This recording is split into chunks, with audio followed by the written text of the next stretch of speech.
and warm welcome to you and to all who have joined us in our listening audience this evening. It is indeed a pleasure on many different levels.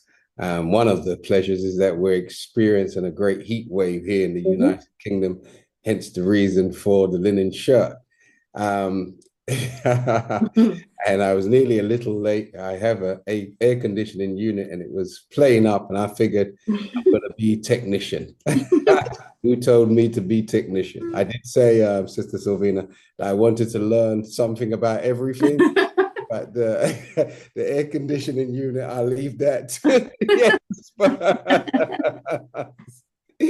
So it's very apt that we're going to be discussing, more tropical lands today. We're going to Grenada. Our special guest, his family's from Grenada, I do believe, and he has a passion for farming and a passion for the Caribbean, and visited recently and done some extensive visitations to areas that were ill affected by the hurricane that took place over a year ago, that pretty much devastated the island, right? Because apparently it sat over the island and just really tore it to pieces. But with every disappointment, there's opportunity. So we're not those who mourn the loss of anything, because we see loss as preparation for something better coming in its place. So we try to keep a smile on our face, because most of us have learned we look better smiling than frowning. So as a consequence of such, we try to master the various challenges that come to us, sometimes daily, sometimes momentarily, and sometimes weekly, monthly, definitely annually. We have some trials that we have to overcome. And that's just the nature of things at the moment, because we don't live in a world that's perfect.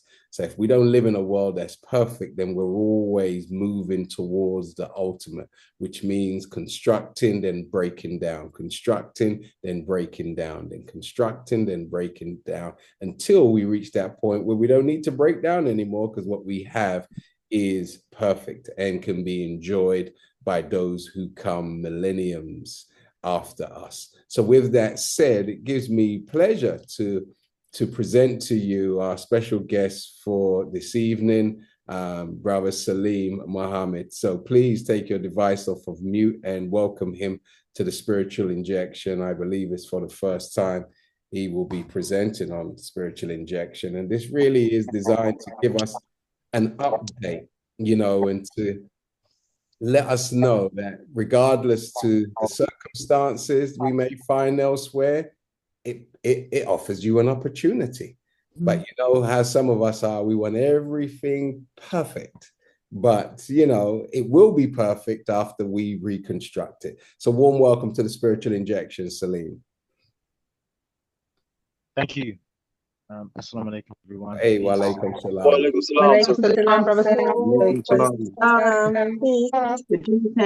A warm welcome to the Spiritual Injection, and you're going to give us this evening an overview of your recent visit to the Caribbean, and what your experiences are, and 1 year after such devastating hurricane, where are we now? So I'll pass over to you, and please make your presentation.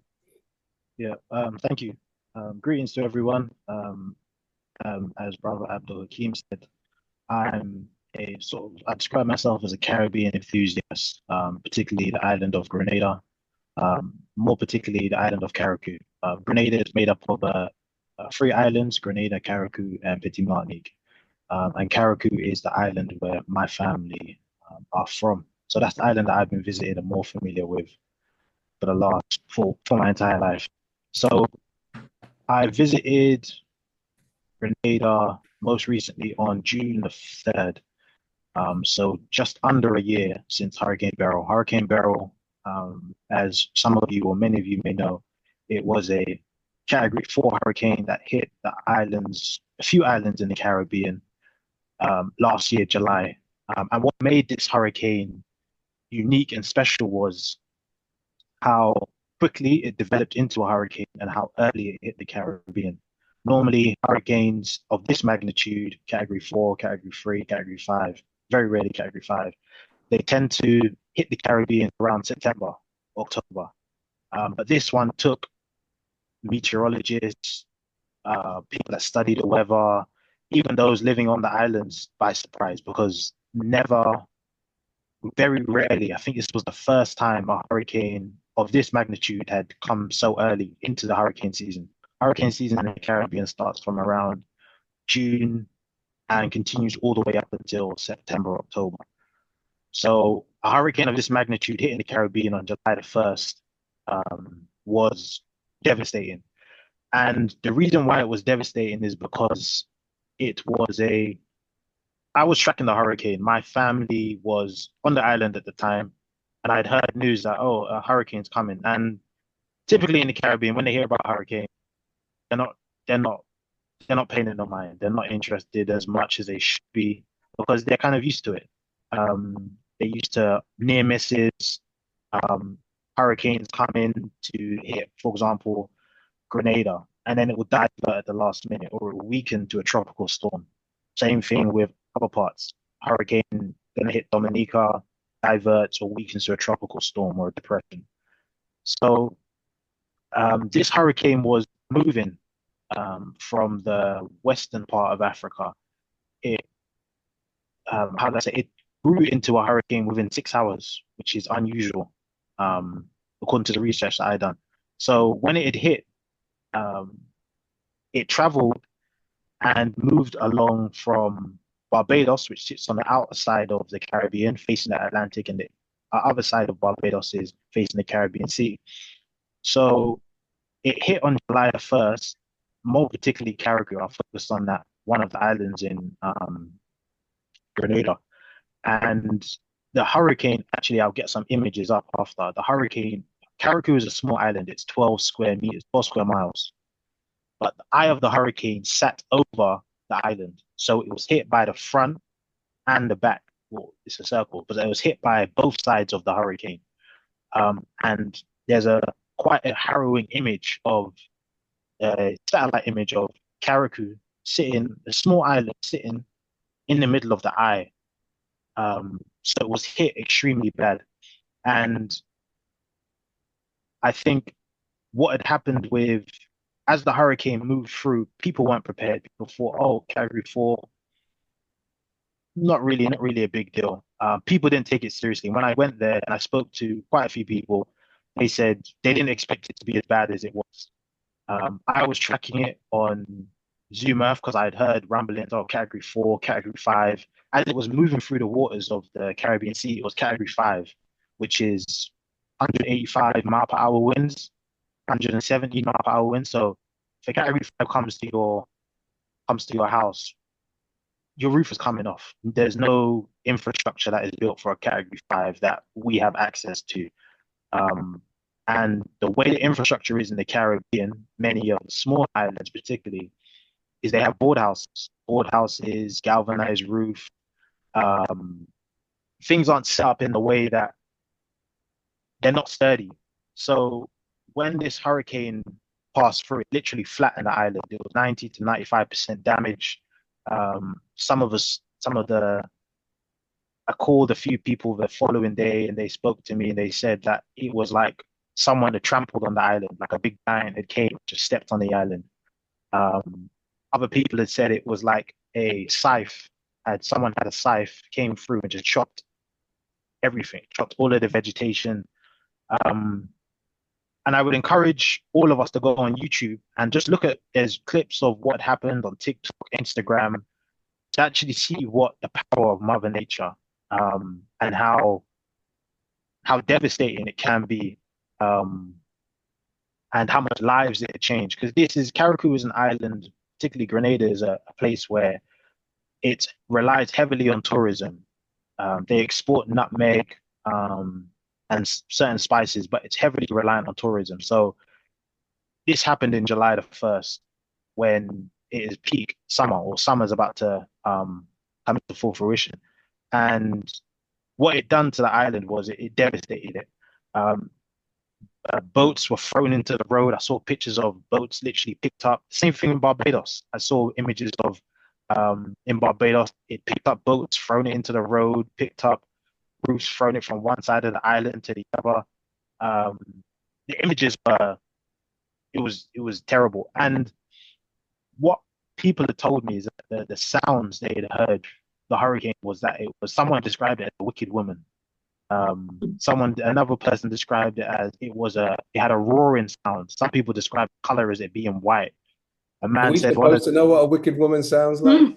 but this is some of the language that they were used, and you could really see the the fear or the shock because most people they don't these hurricanes are life-changing events, category 4, category 5, they happen once every 20, 30, 40 years. And you may not be on the island at the time when it happens. The last one was Ivan.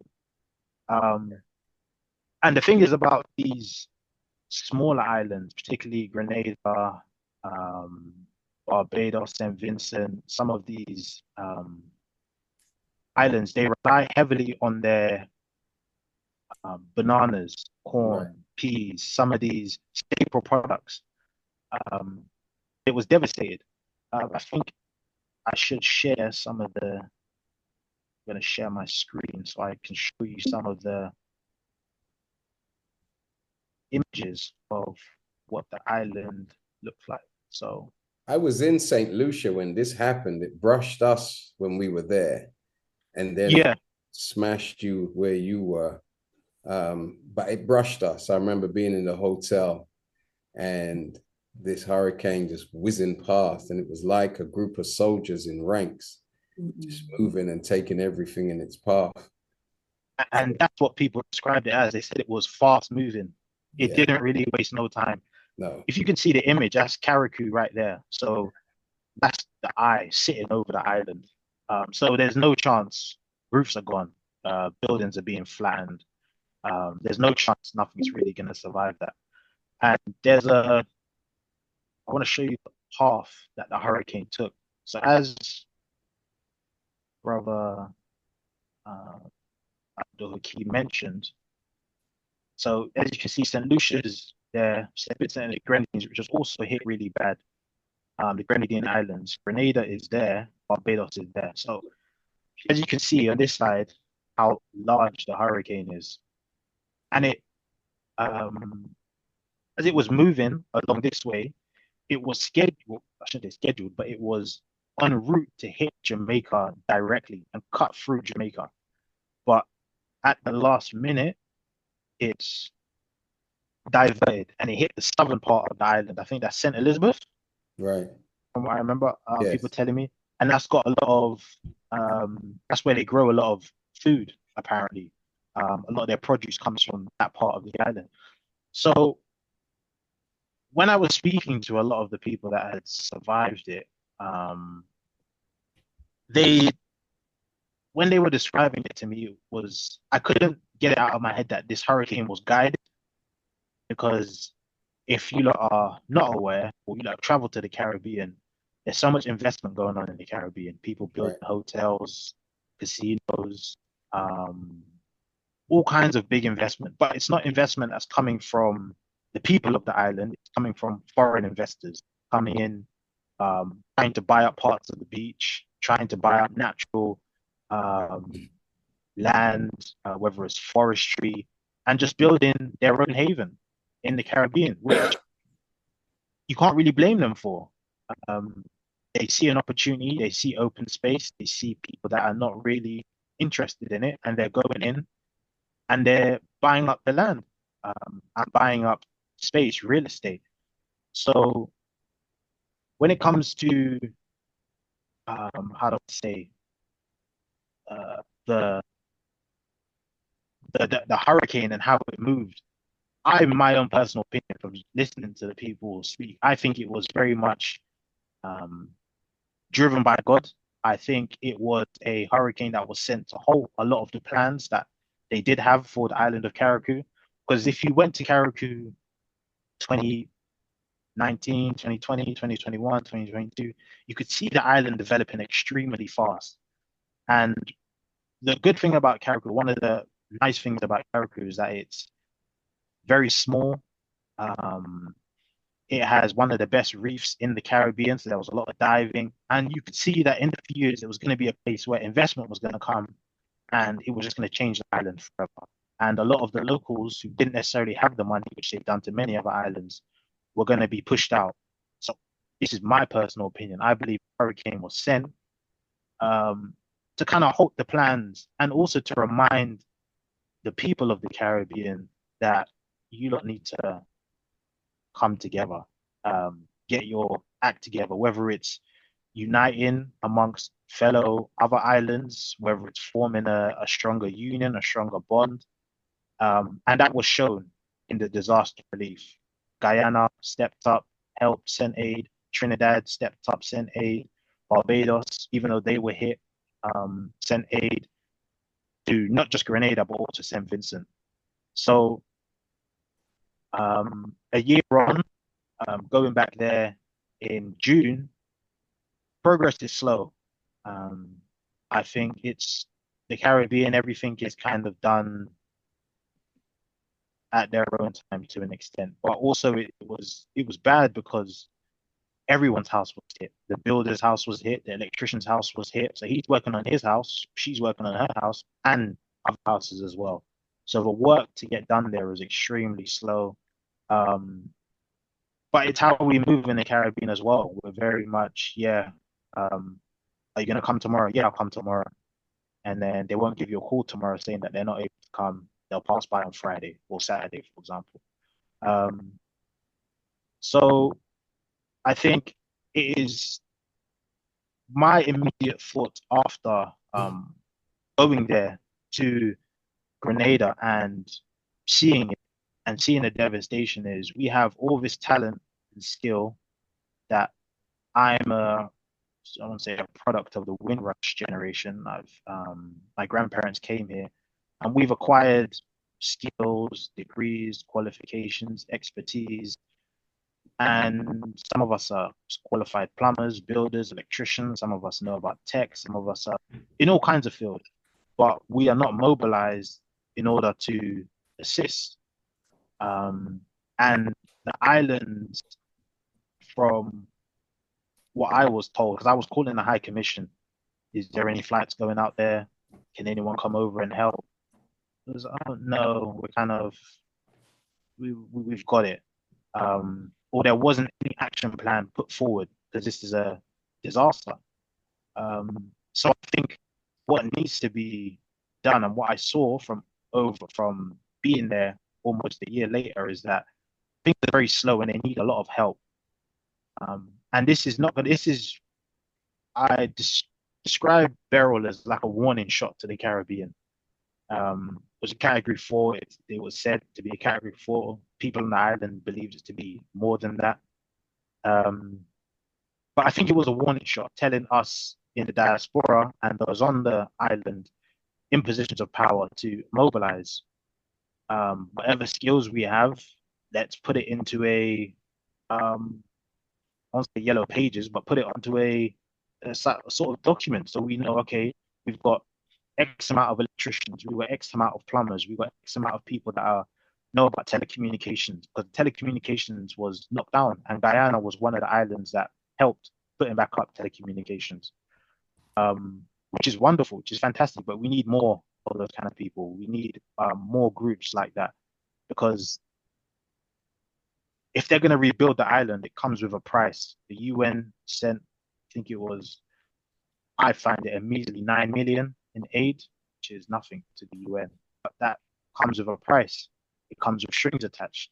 So if we was able to mobilize and send over 30 tradesmen that could help, 10 electricians that could test, and just go around, and we have the skills, we have the knowledge, we've been here. I think this is one of the reasons why I'm being drawn back to the Caribbean, is because I've acquired skills, or I've learned, or I've seen certain business moves that people, not just from our community, but people from outside our community have made, whether it's the Asians, Indian Asians, Sri Lankans, Eastern Europeans, and how they move and how they work together to import their own products and set up shops and things like that. And pull their resources and build skills. So for me, the reason why I went in June was to obviously see the island, see the progress they made, but also see what opportunities are available. Right. And with this hurricane, well, not just, I don't say with this hurricane, there are many, many, many opportunities in the Caribbean. If we apply that, I want to say UK business or British business sense, that how we see people come here and set up opportunities, set up different kinds of businesses in the Caribbean, particularly the smaller islands where Carriacou has about 6,000 people on the island. So 40 people, if 10 people went there, different parts, and set up a business, your name would spread easily throughout the island. And then Barbados is only an hour away. So you Let could me say help. this to you, because I wrote in the final call this week. I was interviewed on the plea from Jamaica to the UK for reparations, and the advancement of the urgency for reparations in Jamaica, which will obviously affect positively, if they were successful, other parts of the Caribbean. One of the things I noted and considered in the comments that I made was, it's one thing to ask for reparations for what has taken place and what we have suffered, and that is a given. But we can do a lot for ourselves whilst we're waiting on that arduous generational process, because that's a generational process. And Europeans are masters of delay, okay, of delay. So I posed the question and raised, the question, should the Caribbean not be making the Caribbean more appetizing, if you will, and more attractive to those of us in the diaspora? Should that not be the case? So what is Guyana doing? What is Grenada? What is that part, Eastern Caribbean? What is it doing to actually offer? Because here you are saying, if we put a skills bank together, and if just a dozen of us who are builders, and masons was to go over, it would make a very, or it would create a tremendous impact on the country. But what is the government doing? And is that a conversation you've broached to those in leadership? Um, that's the that's one of the most difficult things about the Caribbean is from my experience calling ministers, is that they're very accessible in a way, particularly the smaller islands. You can just call them or find them around town and speak to them. But when it comes to actually putting the rubber to the road, it's very slow. And this is why I said things like going over there with that, I don't want to say UK business sense, but that sense of when people from people from other nations come to Europe, they're able to get student visas, for example. So they're able to come to their place and spend 2 years, 3 years, for example. And I've told people, speaking to people who are interested in moving back to Grenada, and even just speaking to elders, why haven't the Caribbean or islands in the Caribbean, and they keep talking about inviting the diaspora back, but what are they inviting us back to realistically? Because it's not going to be financially beneficial, let's be real, because the amount of money we earn here or in Europe or in America or in Canada compared to what we earn there will be significantly less. Some of us are willing to take that pay cut, but it has to be beneficial, whether it's subsidized housing, whether it's a reduction in tax, whether it's you're able to come here and don't pay as much, or you're on a sort of student visa, but not in the same way. But because we are, I think what makes it difficult is we are,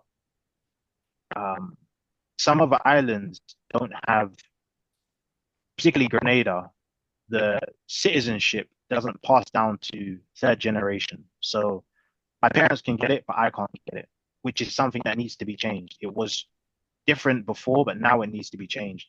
Now it's been changed. So there's they keep saying, "Oh, come back, come back, come back," but the infrastructure, not just the physical infrastructure, but legalities are not in place where it is beneficial unless you have a wealth of funds, unless you're in certain industries, maybe it's content creation. So it sounds more like you can trade off income for quality of life, right? Yeah. Because if you can enjoy a higher level or higher quality of life, then that's worth its weight in gold, because you can't buy some of the qualities that you have naturally Mm. in the Caribbean and also in parts of Africa or in Africa. So I think, again, there needs to be a shift in mindset, because you said earlier that you saw the Hurricane Beryl as a divine intervention to slow down, some investors from making progress, because the local people, should be afforded that opportunity. But if the local people, if they have the island and they have access and are not being encouraged, or they have a mentality of slowly, because you know what the Caribbean is like. The Mhm. Caribbean is definitely the tortoise in the race, right? Like there's no two ways about it. It is the tortoise in the race. So as in a time of AI and a time of, exponential tools to make exponential growth being available, can we still justify a tortoise mentality in a time such as the one we have entered? And again, like, is it not time to team up?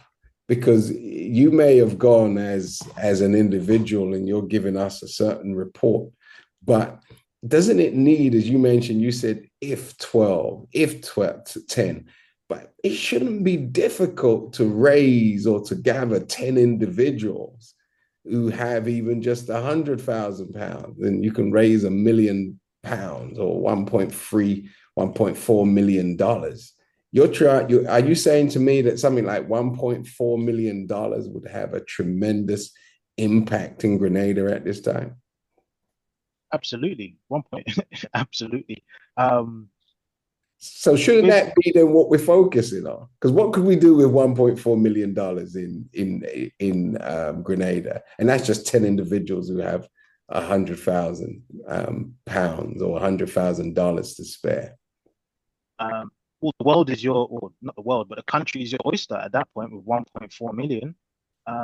Because of I would say it's virgin territory. There's so much things that we could. I tell people this, and the last few times I've gone, I've been telling everyone, or as much people that would listen to me. Um, you know, when we are in the UK and we see, or in London, outside the train station, there's that man that sells coffee or that woman that sells coffee in a little Right. van. Kiosk or something. Yeah. Yeah. And in a few years, you'll see that same person graduate to a bigger position. They may start with coffee and then all of a sudden go a month later, they got pastries. Then they got sandwiches. Then they'll put chairs outside. So if we was to do little things like that, set up an indoor trampolining place, and it doesn't really need to be indoors because it's hot. Just put a roof over it to protect it from the rain. Little things like that. Trampolining, haven't we been playing enough games? But these are things that we take for granted here that we could No, just I go know, to. I know. Yeah. But what I'm saying to you is, so let me just pose this to you then. Because you know the extent to which investment can go in a country like that, because you've been going in and out of it. And I see it in different parts of the Caribbean. I've never been to Grenada. but I see it in St. Lucia. I see it in Jamaica. I see it in Barbados. There are. It's like two different worlds, Sylvina. You know, on one side of the street, you know, there's a paradise for some, and on the opposite side, it's like poverty, like we've never seen it before. You know, so would it be wise then, Salim, if God has put it in your heart that that's where you want to be and your soul is at rest more so when it's over there, should we not then be trying to gather those 10 individuals who have 100,000, if not even just 10,000? You know, because 10 individuals of 10,000, that's 130,000, 137, $140,000 at this time. And you're speaking about coffee shop. You wouldn't need a kiosk if you've got 140,000. You could have proper shop and bakery, right? Exactly. You could probably open 10 of them with that kind of money and still have change. So shouldn't that then be Salim, one of the goals then? Let's just put some people together. And if it's your thing and we can send you and trust you and we can have these kind of Zoom meetings, then we can get an update on how our coffee shop is going now, or how our green banana porridge business is going, no? Exactly. I think one of the biggest things that paralyzes us from making that move is fear. Oh, what if it doesn't work? Oh, the people over there, what if they don't buy into it? What if this happens? What if that happens? Go out and move. One of the things that I've been thinking heavily is when our grandparents came here to this country or to parts of Europe, they came here with less money, less education, but they made it work. And we have more money, more education, meant to have more sense, but we're so fearful of going back, getting 5, 6, 7, 8 individuals and saying, okay, let's put in even £1,000, because the Eastern Caribbean, due to its currency, is 1 to 3 approximately. £1 is about $3.3. Yeah. So 10,000 British pounds is about 33, 34 $1,000. And that What could can we do with that? Can we have our coffee shop? easily. So, Sylvina, you fancy a coffee shop? Yeah, fancy. That's because I like coffee. No, Salim, hold on a minute. Like, you know, you just put something on the table and you said, you know, if 10 individuals come together with $1,000, we can get that coffee shop going and get that bakery going in Grenada. And, you know, for $10,000, we could probably even pay for the ticket for someone to go, right? Because I'm sure we can get a flight for less than 1,000. So let's call it 11,000. So those of you in the audience, you know, properly constructed contractual agreements, you know, would you be willing to put together £11,000, £10,000 to set up something in Grenada, as Brother Salim is? I'm not saying give him the money. I'm talking about having a proper company that is structured, you know, where we have people on the ground and somebody who loves the place like him. You know, is that something anybody would be interested in going in and out? Just put a 1 in the chat if it's something you'd be interested in. Because Salim, what I've learned, and Sylvina, you know, what I've learned, Sylvina, is when someone's not ready, they're just not ready, Salim. So it's pointless saying, well, this is what you, to those, and you have to convince somebody. Like once you have to convince somebody at this stage, in our lives, like it's very late in the day. It's like the room is on fire, Sylvia. Like it's on fire. We can both see it, we can smell it, we can feel it. And do I really, Sylvia, have to tell you, we need to go? I think it's time. If I need to tell you it's time to vacate, do you deserve to live? Should I continue to sacrifice my life and we could have got out of the room together? But my watch is over there. Really? So what's your thoughts on this? As you say, you know, when you really want to do something, you know, Okay, because even if you don't have the means or you've just spent it on something else, when you really want something, you go for it, no matter what it is. So yeah, they're either you're ready or you're not. And I think that is it's key. And we see that every day. We know that in ourselves, right? When you want to do something, you're going to do it regardless. And you may even face the consequences later, but you're getting it or you're doing it. So it definitely is a case where, and I think it's something that we need to recognize in ourselves as well, because although we're having this very provocative conversation, I think the point you've just raised can really, give us a point of reflection. What are we ready for? Right. And you sent me, Salim, some beautiful pictures of land with sea views. And, Mhm. there were a few people I think there was about 7, 8. We didn't get quite the 10, to raise the funds. But Okay. I'd give you £1,000 tomorrow morning if there was another 9.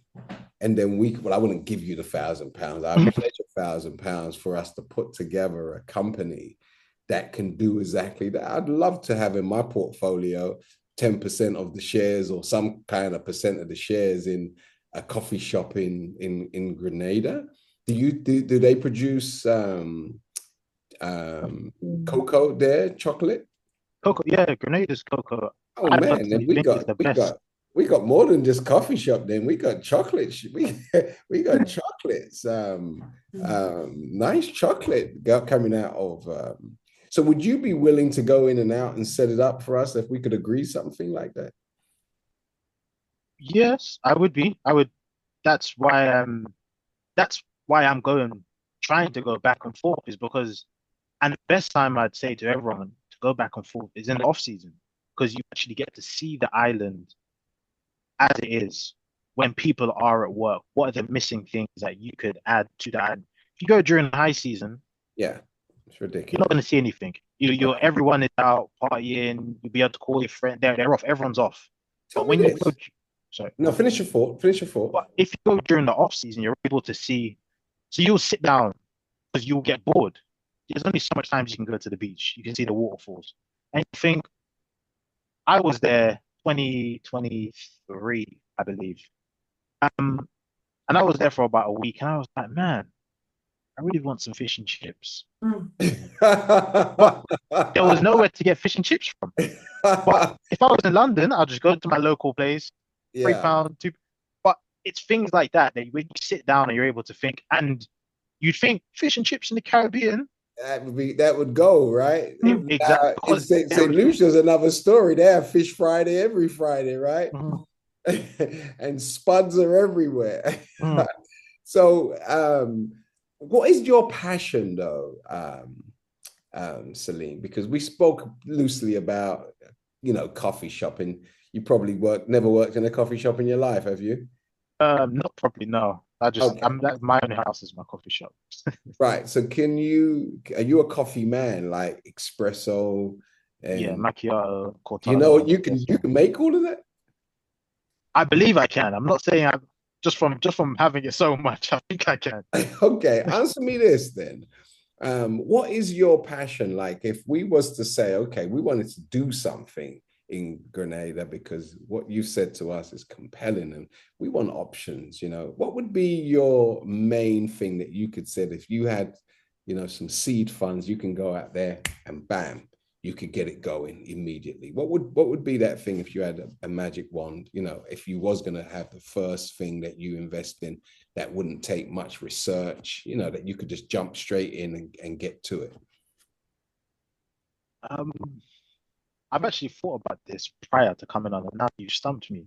Um, I have a it way would of doing it that. would be, I think, what is easy or what is actually great. I think it's on the island already is something like a Joe and a Juice or a tea shop. Right. And you could set it up in a way because the islands are, depending on where you put it, Yeah. if it's, you can set up in a way where you have an open, you can, in a way where it's like a Zen sanctuary. Yeah. Come in, get your tea. We have pods in the back where you can sit and Yeah. relax and calm down. I think Man, that he's was selling the hell out of Grenada, isn't he? He just like, you need to be in the government over there. Because you got images in my mind. I'm saying, man, let's go to Grenada. Yeah. You know, And because I think we something make like a that. very good. Sorry. I think something like that as well is it can be you start off in Grenada and you can chain it across the islands. Next one, Barbados, then St. Lucia, Yeah. then Trinidad. Yeah. I think I'm in. I think I really like what you're saying because Sylvina, these little Zen places, you know, the tutus, you turn it into a yoga place and then meditation, and then you know we can get to that level, Salim, why the hurricane missed Jamaica. You know, Jamaica always gets the warning of the devastation that's heading its way by what it's doing to the other islands. And one thing about Jamaican people, they're very earnest in prayer. So this is why when they get to praying, when their prime minister tells them we're about to get smashed, and everybody, oh Lord God, we can't take out that I've eaten, Lord Master God. When they start to beg God for forgiveness, you could never turn down those kind of prayers. It's just not possible. You know, so the God then always swerves it and just brushes it, you know, just brushes it. So all of that to say, when you've got like a nice Zen area and you teach people how to meditate and how to really focus on their higher self, then we could definitely, I believe, you know, stop those hurricanes from ill affecting our future. So I'm loving what you're saying, because we had some people on the show, or we had a sister on the show, and she was teaching Reiki and other things on meditation. And some of our guests who are in the audience went on her courses and have learned that, and, you know, have spoken to me about setting up classes to teach people. And again, like, it might not be for here. It might be that, you know, a sanctuary is set up and you could have annual retreats in a place like that, you know, Grenada, and then attach it to, you know, helping local village or the local area. It just sounds like the show has just morphed into a great visionary experience. But because time is on us, I want you to show us some of those videos that you showed me of the beauty of the scenery and the access to the sea and other things. So if you could spoil us even further, and share with us some of the images that you have, I'm sure everybody in the audience will be appreciative. Is that right? Those of you in the audience, give me a 0 or something. Let me know if you want to see some images. Go ahead, Salim. I'll have to get these images. Well, as you're doing that, Sylvina, did you want to share something? It just, as some listen to the conversation, it just makes me think. And you mentioned it in terms of, you know, when we're talking about everyone getting their, you said you wouldn't just hand it over. You know, there would have to be a structure in which this money was collected, and it's a conversation that we've been having on the spiritual injection for a number of years. You know, having a structure whereby it's a trusted legal entity that people don't have to worry about, you know, anybody running off with their money or anybody, you know, misusing their funds. And every time we speak about the most progressive things that one can do, whether it be, you know, on a personal level in terms of our community, or even just broadly speaking in terms of, you know, worldwide takeover, so to speak, or success. This question of what structure do we need in order to be able to collect funds is one that keeps coming up. And I really do, and we know that we've got many other endeavors that we are building out, which we're doing that exact same thing. And I believe that if we're going to do anything of substance, even if it starts small, the structure is key, and leads me back to the masterclass we had just over a month ago, which spoke into this exact same thing. Yeah, and it's very apt because, you know, all on the line have to appreciate that when it comes to your finances and doing business, you really have to have structures that are either, like, if you're going to do something in the Caribbean, you need to be structured well here in the UK, or you'd need to study the territory that you're going to do business in and have a local structure. But suffice it to say on that subject, I think it would be, because it gets difficult, Silvina, when, you know, people are raising large sums of money to do things like purchase property. Right. A little thing like, and even though you got to structure the little thing as if it's a big thing, because Right. as Salim mentioned, you know, when you're franchising something across the Caribbean and you know, just start with your model, then you want to make sure your first model is structured right so that you can grow and develop and leverage. But all of that to say, and again, you know, ideas like a Joe and the Juice in the Caribbean, and where you have some of these countries in the Caribbean that actually do produce local juices, because some don't. Like, you can go to some of these islands and you can't even get a mango for love nor money, you know, and it's not that mangoes don't sell on the island, but where they do sell, that is privately owned, and all of those mangoes are bound for export elsewhere. They don't stay on the island. They go to wherever the country is of those who own the land. So did you have anything, Salim, that you wanted to share? How is everybody in the audience? Is everybody good? Yes, Good. Are you enjoying the show? yes, sir. Yes. Yes, sir. And So on that point you mentioned Yes, as well sir. about the islands, you'd think that you'd be able to go to certain islands or a certain time period and have an abundance of fruit, an abundance of it, and it's not there.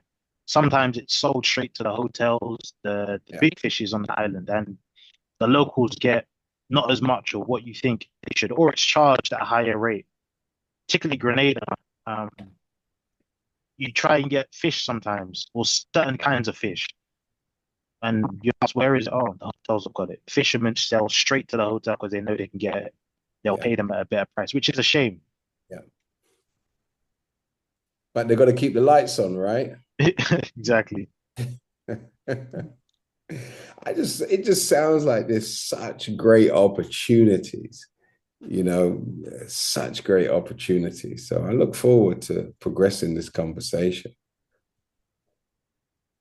So go ahead, Salim.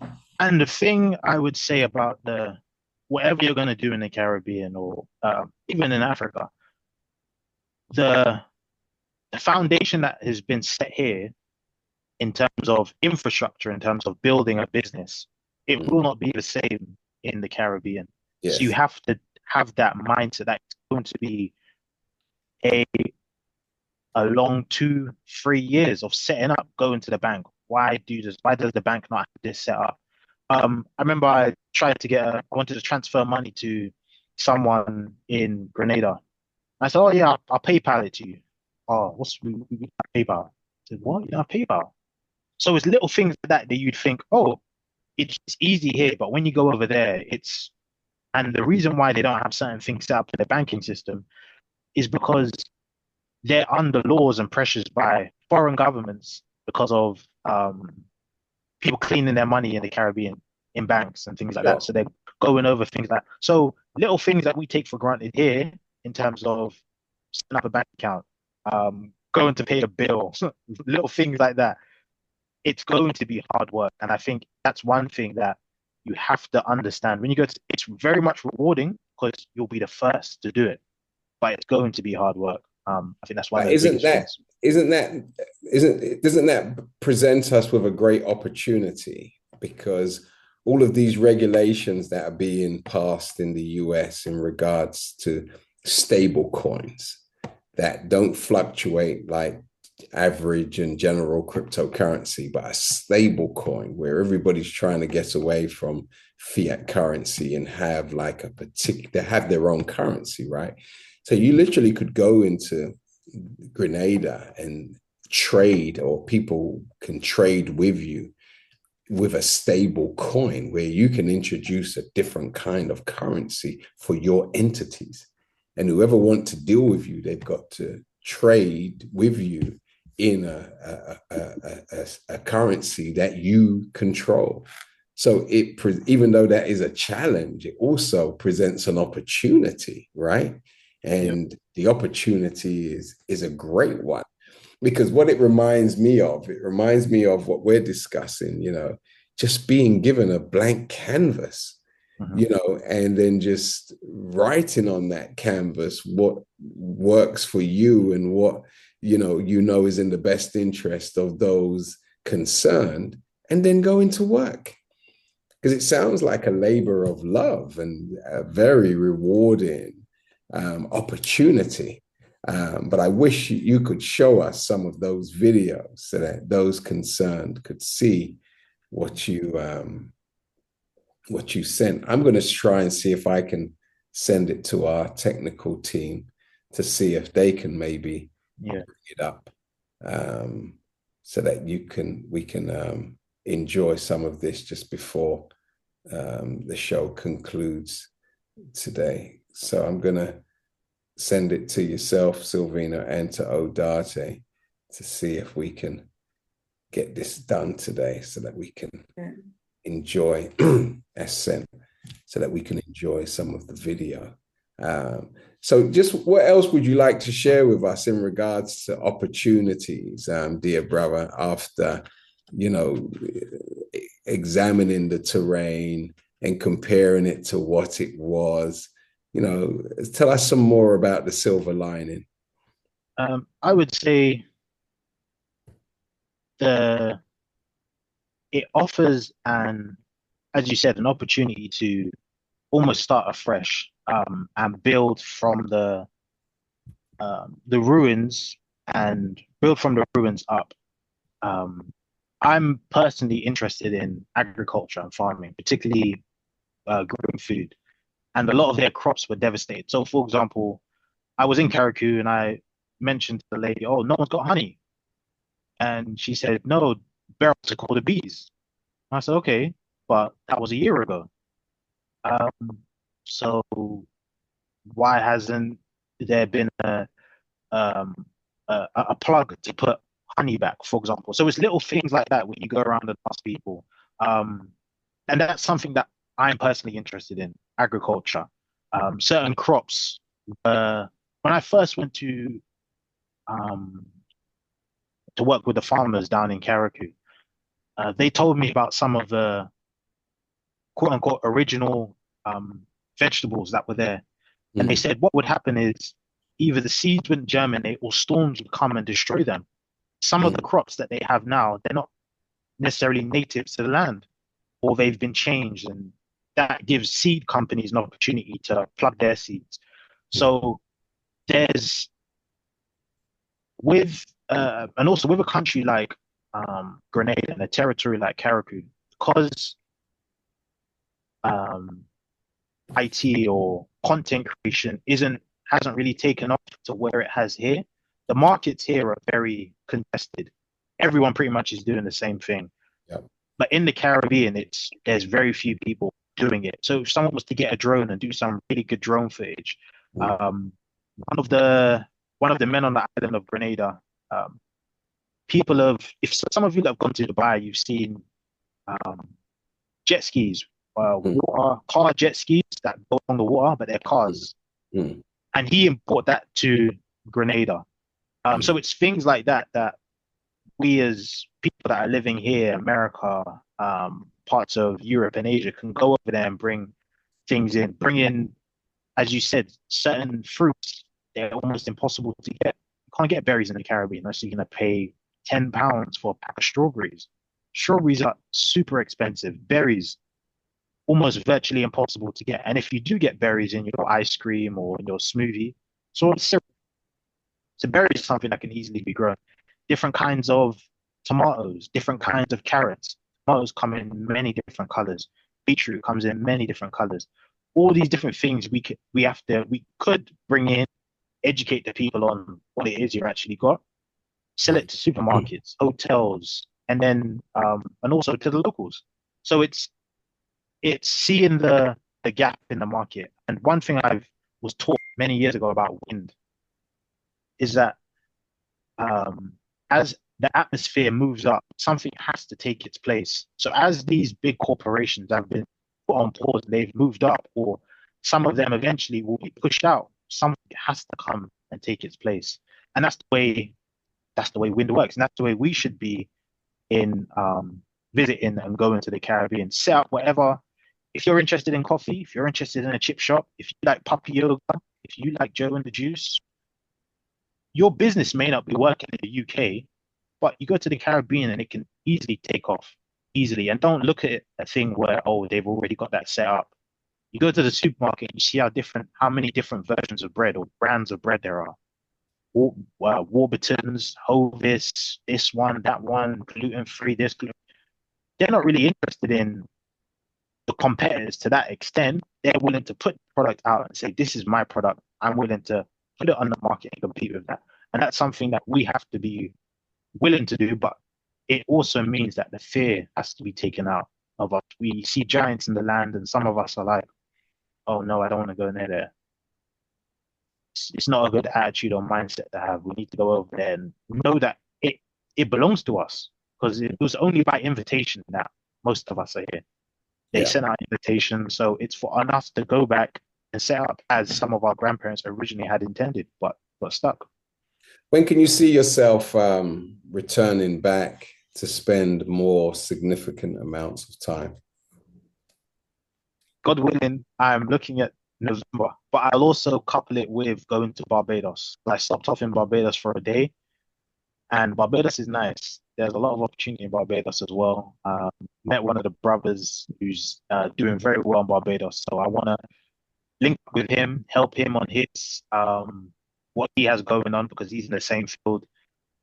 He's in a field that I want to graduate into, which is agriculture. So he can teach me. I'll go over there, God willing, for a few days, help him pick up skills, and I'm gonna send some tools over and just get to work, because now is the time. Sounds good. We have one of the videos ready. Do you want to tee that up and show us some of? This is a little workshop where he shell corn, grind the cassava. There's letting it dry out. There's the corn, and this is his little hut where he's gonna come and rest. And all up there is his. Got a little guard dog. That's dragon fruit, pawpaw. Up there's the machine. And yeah. Just virgin territory, is it not, Salim? To walk us through that until the next video is ready. Is there another one coming, Savannah? Yes. Yeah. Walk us through that real quick before we load up the next video. What will we look at? So that was the farmer down there. He has, I believe, 6 acres of land from what he last told me. It's about 6 acres. And the storm devastated a lot of that. And he has a house where he goes in and rests during the heat of the day. And that shelter bit was where he grinds his corn. He shells his corn, cassava, or something that it's their staple. So he's got a cassava mill that he'll press the starch out and make farin, which is a flour that they use. I was watching him shell his corn that he sends to the mill. They will grind it and turn it into corn flour. And he's eventually going to get his own, as he said. But his land he needs help. He could do with an extra 2 pairs of hands, because his land is massive. But he's done an amazing amount of work. 6 acres for one person is a lot. Does he have a big family? I believe so, but that's the thing with the Caribbean. From what I hear from many of our islands, it's same thing in Barbados, St. Lucia. Is people are not interested in growing food, which I find alarming and almost crazy. But people are not interested. It's hard work, extremely hard work. The sun is not forgiving, and it's physical. It is a physical work, and people are not interested. They'd rather have the imports. They'd rather get the fast food. Um, but eventually, I can see all that being cut off with what's happening around the world, and people are going to be forced to go to the land and to, in lack of a better term, respect the farmers. Yeah, yeah, that day's coming. Can we see the next video, please? You see him doing now is setting up the irrigation drip lines, and he's rotating this bit, using this. So he's cleaning up this side of the field, and he's got all of this to do, all of this side, that side, that side, and his land goes all the way back there. These are peas that is growing. Feel the peas. That is okra there. So Celine, what would you value that piece of land at that we just looked at? What's the type of value of something like that?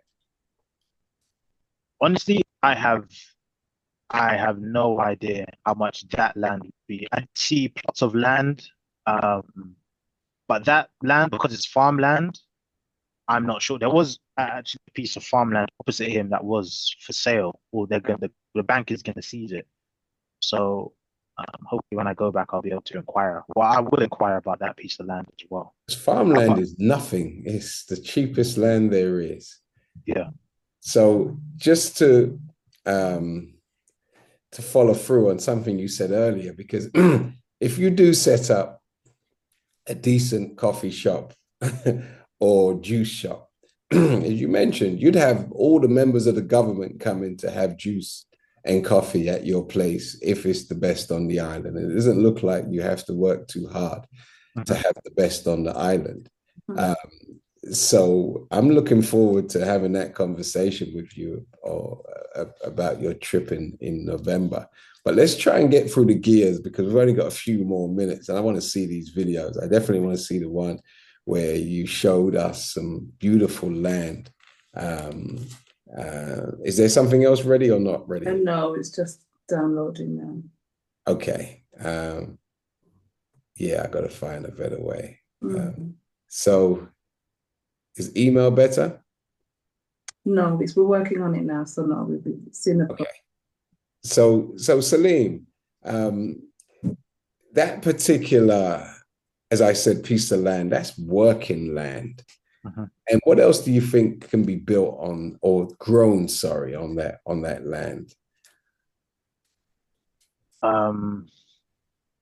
What's the cherry coconut situation over there? Well, interesting you mentioned that. It was so weird to see the tops of trees, of the coconut trees, beheaded. So you know how you've got the stalk, a very long stalk, and the flower, the leaves come off. A lot of that was gone. I saw very few coconuts on the island. So what they're doing is they're getting them from Grenada and bringing them. Is that because of the hurricane? Yeah, because of the hurricane. St. Vincent is bringing over a lot of fruit. St. Vincent has helped with fruits for many years, but even now it's a lot worse because of the hurricane. So that is a market that people could go into, nurseries. You don't have to necessarily farm, but you just set up a nursery and just sell little seedlings to people. Coconut is something that I put down some coconut trees, some little ones. It's been a few years, God willing, they'll bear. I think another video's coming. Yeah. Okay. It's calabash. There's a peas over there. That's the farmer working. He's tilling the ground. More calabash. You know what that is, right? Salsa. Corn. I think these are mandarin. Some kind of citrus up there.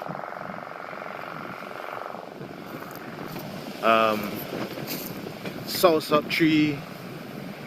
More down here, more salsa. This is tamarind. Yep, tamarind or tambran. And this is what the hurricane done. Hurricane kind of destroyed the. He's got peppers underneath here. I don't know if you can see it. It's cassava. Some salsa up there. And as you can see, those little things are the peppers. Seasoning pepper. And this is a medicinal herb. I can't remember the name. But they say use it for a bellyache when you have a bellyache.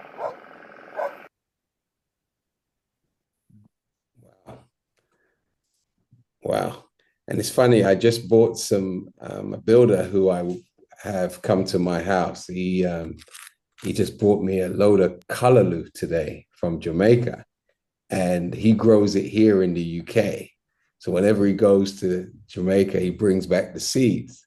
And, you know, we had some little silly callaloo here. And then he brought this bush this morning, like real callaloo. So, you know, going back to what we originally said, the quality of life versus just collecting funds here in the UK and just having to deal with all of this expensive standard of living. I think quality of life has to be considered, you know, in moving forward. But the country looks beautiful. Again, as with everything, it needs investment.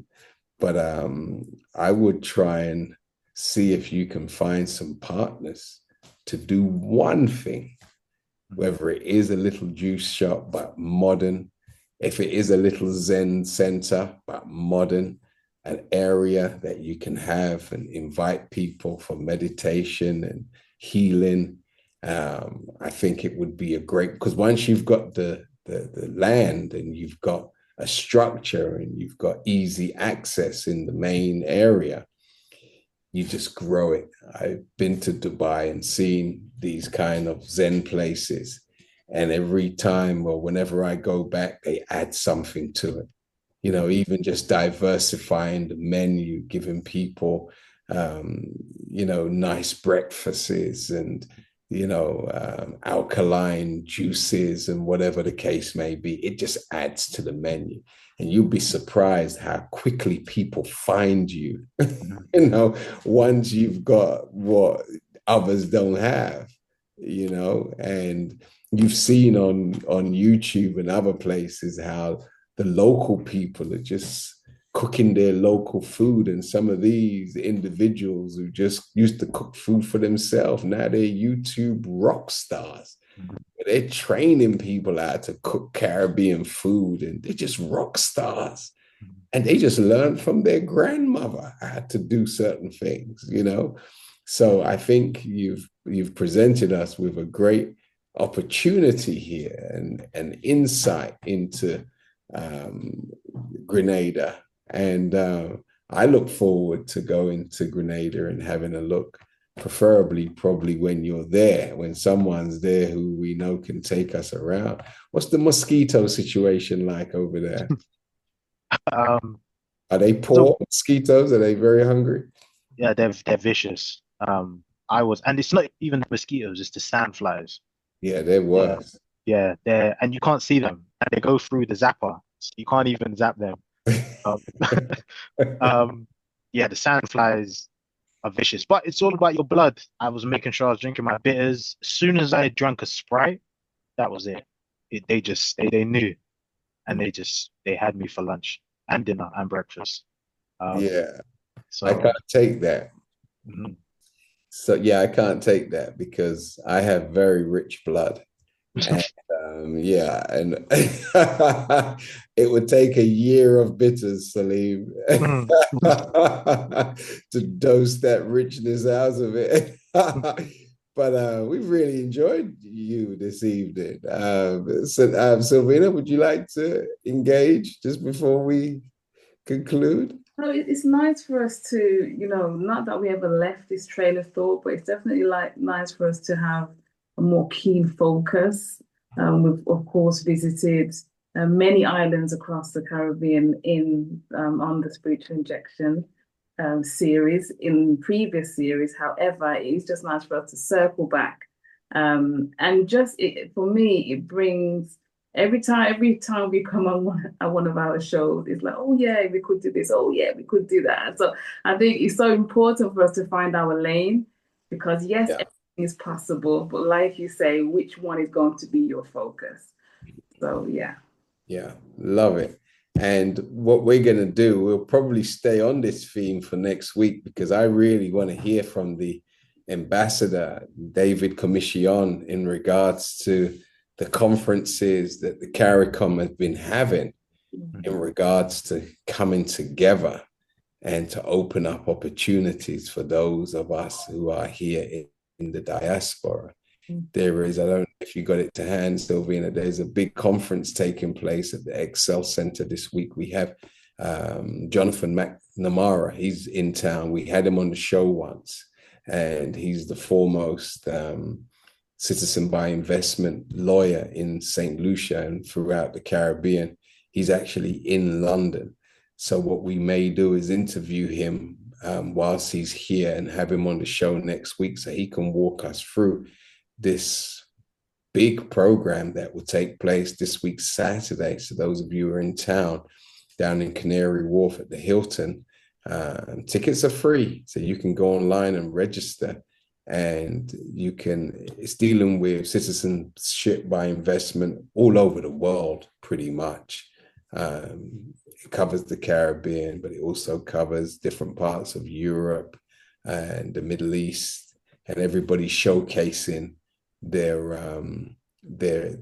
wares. And what's so interesting, if you look at the top in the corner where those blue, the blue dome sort of roofs are, they have a place in Greece called Santorini, and it's one of the most expensive parts of Greece. And those places used to be caves. And they have modernized the caves and made the caves, Salim, funky. So much so that, it cost you £1,000 a night to stay in one of these caves, former caves, and it shows you how once you develop your country, right, you can turn that which used to be a source of shame into a source of national pride. And that's what they've done in these kind of countries. So again, we have these kind of beautiful seas in the Caribbean and in Africa. And there is a lot we can learn from what the European has done to Europe and made it a destination for all to want to come, even to the tune of putting one's life at risk. So we're going to see if we can get Jonathan to be with us next week. As I said, he's in the country at the moment. I spoke to him today. And I think we really do need to circle back on citizenship by investment. We've had a few people on the show in the past, but some of them I'm not happy with their slowness and the way how they've moved forward in helping those on the show. So we may have to make some announcements soon if they don't, perform in the manner that, they have spoken about on the show. And if not, we will withdraw our support of their business because I've been getting quite a few complaints from some of these or some of those who have tried to utilize them. And that's one thing we will not tolerate.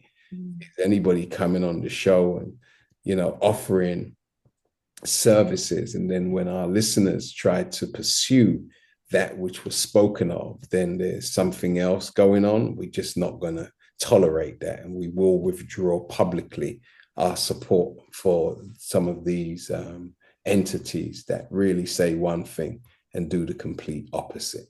So with that said, family, we're going to have Jonathan come on hopefully next week and also have a conversation with the ambassador based right there, Salim, in Barbados, to give us an update as he represents CARICOM in Barbados. So, Salim, is there anything just before we promote that delicious pie I see on the made me want to reach through my computer and grab that little slice.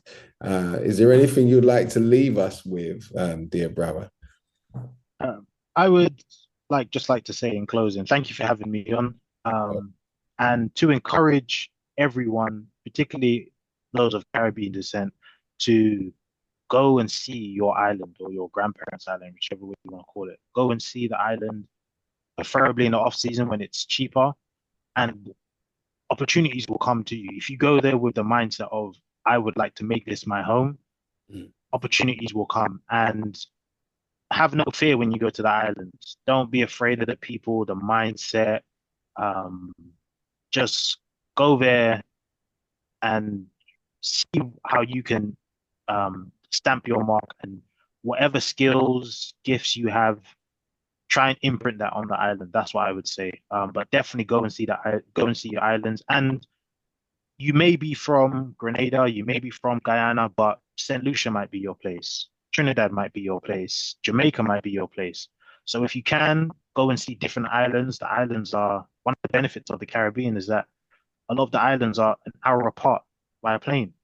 2 hours, hour and a half max. 2 hours max, I should say. So go and explore, go and see the different islands, because one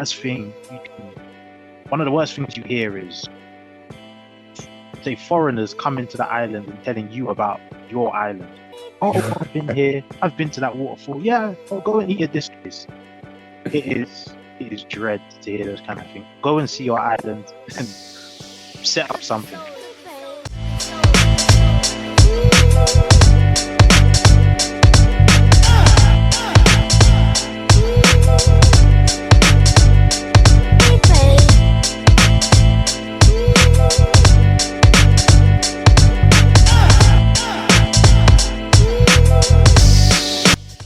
Do you enjoy our content?